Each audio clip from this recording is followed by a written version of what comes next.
स्वराज मेरा जन्मसिद्ध अधिकार है और मैं उसे लेकर रहूंगा का नारा देकर आजादी दिलाने वाले महान राष्ट्रभक्त लोकमान्य बाल गंगाधर तिलक की आज जयंती है। महाराष्ट्र में गणेश उत्सव और शिवाजी उत्सव मनाने की शुरुआत भी तिलक जी ने ही की थी।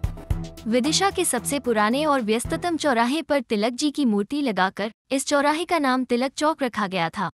लेकिन हमारे पूर्वजों द्वारा दी गई इस पहचान पर अतिक्रमण की जंग लग गई है। तिलक जी की यह मूर्ति दिन में तो नजर ही नहीं आती, क्योंकि इसके चारों ओर इतना अतिक्रमण हो जाता है जो मूर्ति को पूरी तरह छुपा देता है। इन अतिक्रमण करने वालों में प्रशासन की मुख्य भूमिका है।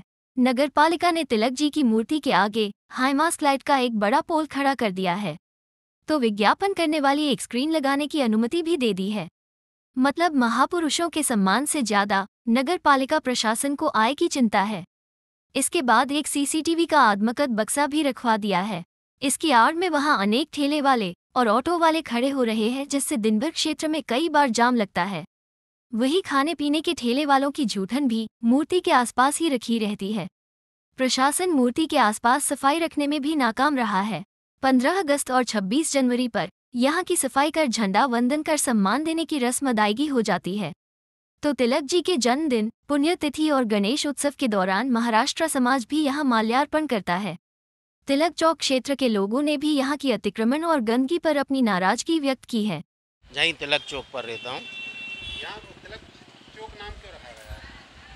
तिलक जी की मूर्ति यहाँ स्थापित है, लेकिन अब तिलक चौक का नाम बदल के खंबा चौक रखना चाहिए, वो ज़्यादा सही रहेगा।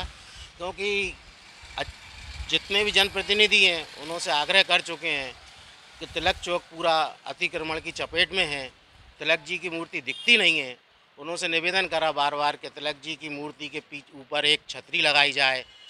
छतरी नहीं लगाने से क्या होता है कि जो पक्षी रहते हैं वो उनके महापुरुष के ऊपर बीट करते हैं और चारों तरफ गंदगी का अंबार लगा रहता है। किस टाइप का अतिक्रमण होता है उनके चारों तरफ? चारों तरफ ऑटो वाले, ठेले वाले, बहुत से लोग खड़े होते हैं। अब किसके बारे में क्या बोलें? तो साफ सफाई रहती है मूर्ति के आसपास? मूर्ति की साफ़ सफाई तो बिल्कुल कभी भी नहीं होती। बस जैसे कभी 31 अक्टूबर है, 15 अगस्त है, 26 जनवरी है, एक दिन पहले आके उनको धो जाते हैं तो फिर जो का तो हो जाता है। बाकी दिनों में कचरा फेंकता है? बाकी दिनों में कचरा वगैरह सब रहता है। चारों तरफ पूरा अतिक्रमण है। आगे एक वो लगा हुआ है डिस्प्ले कभी चलता नहीं है। तिलक जी की मूर्ति अगर आप स्टेशन साइड से आए और तिलक चौक साइड देखें तो तिलक जी की मूर्ति आपको दिखाई नहीं देगी।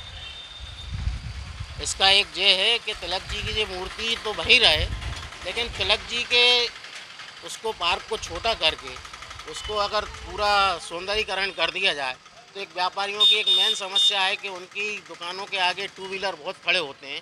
वहाँ एक छोटा सा पार्किंग भी बन सकता है दुकानदारों के लिए। वहाँ 15 से 20 टू व्हीलर गाड़ी पार्क हो सकती हैं प्रशासन अगर चाहे तो। लेकिन प्रशासन व्यापारियों के ऊपर तो बहुत जल्दी कार्रवाई करती हैं, लेकिन इस टाइप की कार्रवाई कभी नहीं करती। बस कभी आते हैं 6 महीने में एक आध दिन आए और हिदायत दी और उनके जैसे ही उनकी पीठ जाती है और तुरंत अतिक्रमण हो जाता है। ये तिलक जी की मूर्ति है, इसलिए यहाँ पे तिलक चौक इसका नाम है चौराहे का। ये 5 रास्ते हैं यहाँ से। दर्शन होते हैं आपको? भैया हमारे सामने ही तिलक जी हैं, लेकिन हम ही नहीं देख पाते उन्हें कहाँ है वो। क्यों? इसलिए कि अतिक्रमण इतना है। ऑटो स्टैंड यहीं है, चारों तरफ ठेले लगे हैं, बड़े बड़े होर्डिंग लगे हैं और ये हाई मास्ट कभी जलती नहीं है लाइट। पूरे चौराहे पर रात को अंधेरा रहता है। समझ में नहीं आती क्या व्यवस्था है सरकार की। तिलक जी ने गणेश जी की मूर्तियों की पूजा, गणेश जी की झांकियों की वो करी थी शुरुआत। तो क्या आपको लगता है उस हिसाब से उनकी सम्मान हो पाता है? उधर गंदगी वगैरह है कि साफ सफाई रखती है? गंदगी क्या है, वो दिखते ही नहीं है और इतना अतिक्रमण है कि बहुत ज़्यादा परेशानी है। तिलक चौक उनके नाम से जाना जाता है और उनका ही पता नहीं है वो कहाँ बेचारे बैठे हैं। कचरा फेंका गया? कचरा तो वो सारे लोग वहीं फेंकते हैं कचरा, क्योंकि फालतू जगह वही है तिलक चौक पे। लोगों की नज़र में बिल्कुल फालतू जगह वही है।